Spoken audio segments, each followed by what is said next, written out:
This video is brought to you by Squarespace, the all-in-one platform that easily builds clean websites. Viserys Targaryen is remembered as the second-born son of the Mad King and his sister wife Rhaella, which is technically true, but between the firstborn Rhaegar and little brother Viserys, the parents had 8 failed pregnancies. These tragedies kind of defined how Viserys would be raised while still a prince in King's Landing. The Mad King grew progressively erratic and paranoid after each child didn't make it out of the womb alive or died as an infant.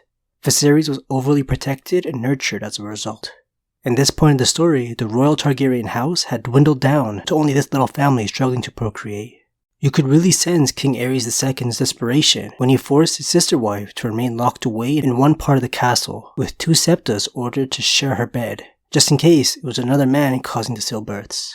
But they kept trying until Viserys was finally born in 276 AC, 21 years before the start of the main story, where he was the Beggar King, trying to get someone just hand him an army for free. Viserys was born a little too small, but still healthy. The Mad King's paranoia went off the scales when it came to Viserys' well-being. No one was allowed to be alone with the newborn, including Rhaella herself. All his gifts were burned, and Kingsguard members watched him vigilantly.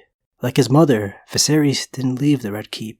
Rhaella tried to shield Viserys from Aerys' descent into madness, but Barristan Selmy claims even at a young age, Viserys too exhibited some troubling early signs of the famed Targaryen madness. Barristan just doesn't go into too much detail when talking about Dany's family. It always seems like it pains him to look back at this era. Barristan's looked at as a hero, even though he did choose to continue protecting and saving the Mad King, when all he did was hurt the realm and emotionally and physically abuse the closest ones to him, like Rhaella. Rhaella's efforts seemed to have paid off when it came to shielding her younger son, since Viserys, up until his adulthood, believed the stories about the Mad King to be lies from their family's enemies. It was far too late to help Rhaegar. He was too old to not see how awful his father was, and their relationship was almost non-existent.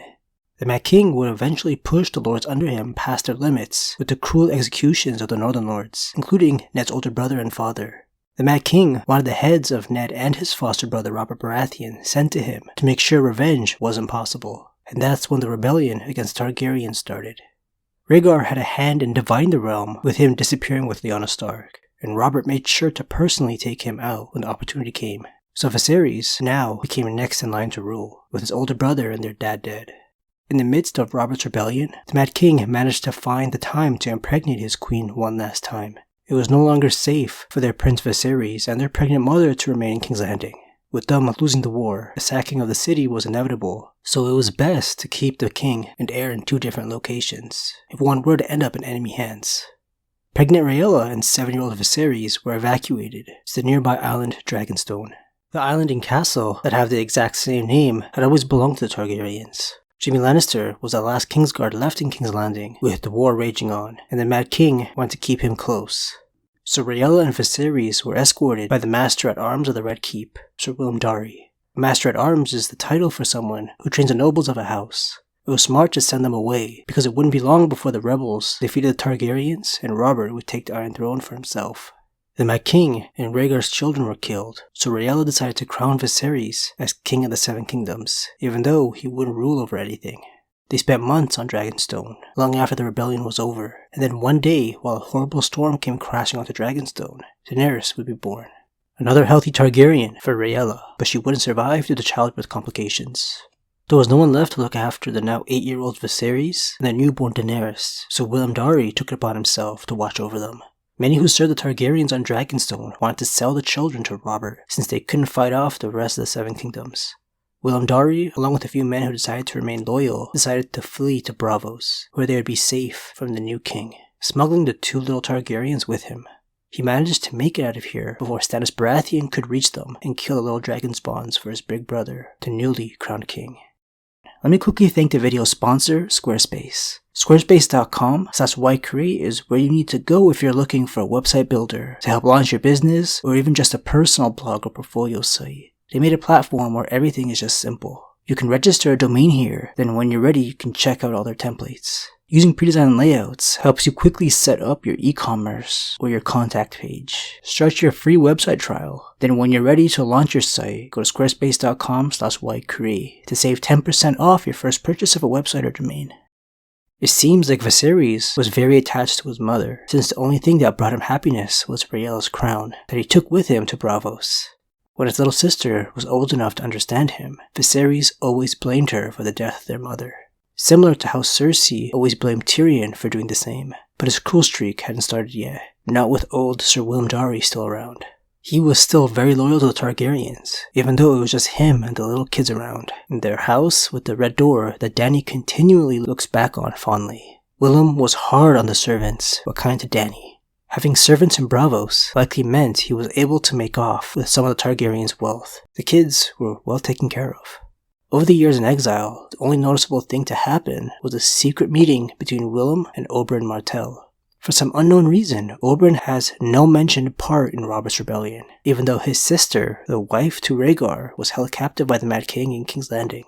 Instead of continuing on with the fighting like Oberyn considered doing, he made a secret pact with Willem instead, all set up by Oberyn's older brother, the Prince of Dorne.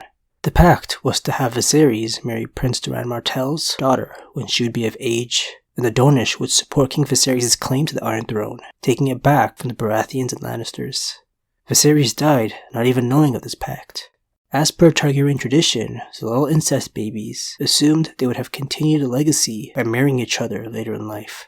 Willem decided Viserys was too young to carry this heavy intel about the secret pact, and then at the end of their 5-year stay at Braavos, Willem would die of old age. This caused the servants to rob them clean of whatever they had left. The 13-year-old Viserys had to look after his 5-year-old sister with no home or gold to his name, only his mother's crown, so he had to sell it. He was in constant state of anger afterwards, and this is where the abuse of cruelty towards Dany begins. With no home of their own, they had wandered since then, from Braavos to Myr, from Myr to Tyrosh, and on to Qohar, and Volantis and Lys, never staying long in one place. Her brother would not allow it. The usurper's hired knives were close behind them, he insisted, though Dany had never seen one. This time alone, with only Dany, clearly added to Viserys' trauma. You can say with confidence it worsened his mental stability. Robert Baratheon, aka the Usurper, had not sent assassins after them at this point in the story. That was all in paranoid Viserys' head. During their stays in all the different free cities, the Magisters and Archons and Merchant Princes were pleased to welcome the last Targaryens to their homes and tables. But as the years passed and the Usurper continued to sit on the Iron Throne, doors closed and their lives grew meaner. The Valyrians once ruled over every one of the free cities, even founded most of them, well, except for Braavos. This rich city was created by runaway Valyrian slaves. Thousands of years of interbreeding have kept the Targaryens looking very much like their ancestors on Valyria. But that's not enough to keep all the powerful rulers of all the free cities hosting you forever, especially if you have nothing in turn to offer, or dragons. Young Viserys thought he could win over the most reputable sellsword company to join his cause in taking back the Iron Throne. Using some of the leftover gold from selling his mother's crown, he hosted a feast for the captains of the Golden Company, a very powerful army for hire based in Essos. They only laughed at his plans after eating his food. He poorly chose the Golden Company to approach, especially with no gold to hire them. Historically, they have invaded the Seven Kingdoms, but only to overthrow the Targaryens in power. When we first meet Viserys and Dany, they're being hosted by a Magister in Pentos named Illyrio Mopatis. They have been in his manse for 6 months, being treated like true royalty. It's clear from the get that he has deep interest in the Targaryen family, when everyone else doesn't take Viserys seriously. In the very first chapter he appears, we get Viserys' degrading epithet. In the alleys and wine sinks of Pentos, they called her brother the Beggar King, and he did not want to know what they called her. "We will have it back someday, sweet sister," he would promise her. Sometimes his hand shook when he talked about it. The jewels and silks, Dragonstone and King's Landing, the Iron Throne and the Seven Kingdoms, all they have taken from us, we will have it back. Viserys lived for that day. All that Daenerys wanted back was the big house with the red door, the lemon tree outside her window, the childhood she had never known. The Beggar King is convinced that the Seven Kingdoms belong to Targaryens by blood right, and it's theirs forever. He claims that you do not steal from the dragon, because the dragon remembers. He had a twisted way of teaching his little sister Targaryen in Westeros history. Often, he would tell her stories of their midnight flight to Dragonstone to escape the war, leaving out all the parts about Rhaegar, or even their father the Mad King, that would put them in a bad light, because he believed they were all lies. And she would never question his stories. It wasn't worth the chance of angering him.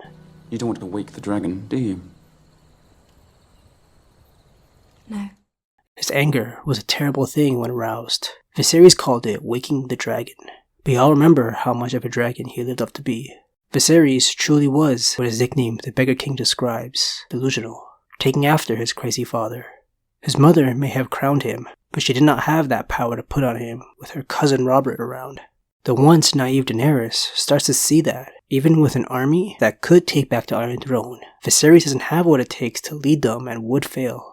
When begging didn't work out for the Beggar King with his deal with Dothraki, he first resorted to theft, but failed. Then violence, and failed again. A sad and pathetic character, but that's Viserys. We have almost every stage of his life detailed in the books, so don't expect any more backstory for this guy. We have everything we need. Not like anyone was asking for that anyways. Thanks for watching this one, guys. I'll see y'all next week.